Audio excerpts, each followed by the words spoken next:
Sa gitna ng patuloy na pagtaas ng tensyon, ang China ay nagtuon ng pansin sa Estados Unidos matapos ang pagpapadala ng Navy's USS Carl Vinson Carrier Strike Group sa South China Sea. Halika, atin itong pag-usapan mga kaibigan.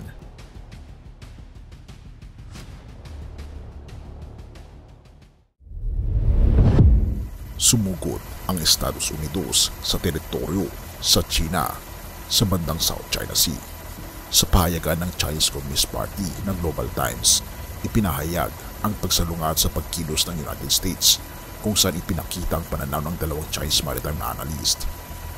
Binigyang diin namang ito na ang US Navy ay hindi sapat na handa para labanan ng mga kakayahan ng anti-carrier warfare ng People's Liberation Army.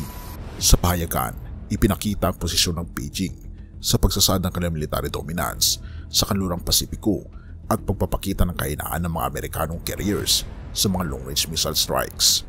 Kinondena rin ng mga eksperto ang United States para sa kanilang mga aksyon na kinabibilangan ng pagpapadala ng CSG sa South China Sea na inaakusahan na nagpapalala lamang ng tensyon sa rehiyon.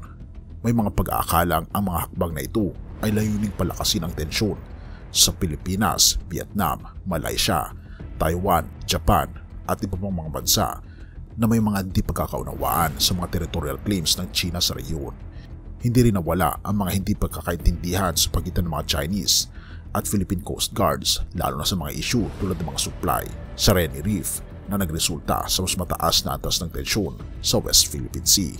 Ang pagtaas ng tensyon ay hindi lamang nararanasan sa South China Sea, kundi maging sa iba't ibang flashpoints sa kanlurang Pasipiko tulad ng Korean Peninsula at Taiwan Straits.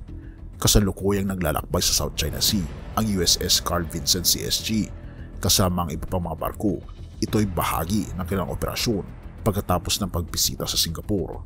Ang kanilang misyon ay naglalayo mapanatiling ligtas ang karagatan kabilang ang pagpapatupad ng iba't ibang maritime security operations at pagsasanay sa flight operations at coordinated tactics. Bukod sa carrier, ang CSG ay binubuo rin ng 5 guided missile cruisers at destroyers.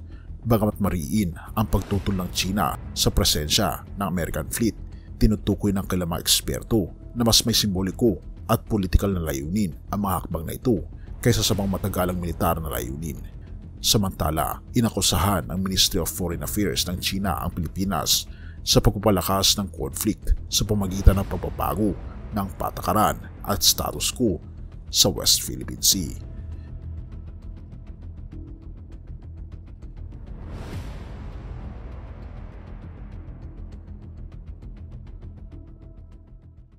Mga awit 27 verse 1. Ang Panginoon ay aking liwanag at aking kaligtasan.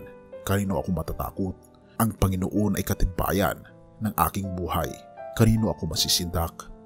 Kaibigan, tumitindi man ang tensyon, hindi lamang sa mga bansa o sa anumang pagsubok ng ating buhay, lagi nating isaalang-alang ang ating Panginoong Diyos na huwag tayong matakot sapagkat nasa Kanya ang liwanag at ang ating kaligtasan.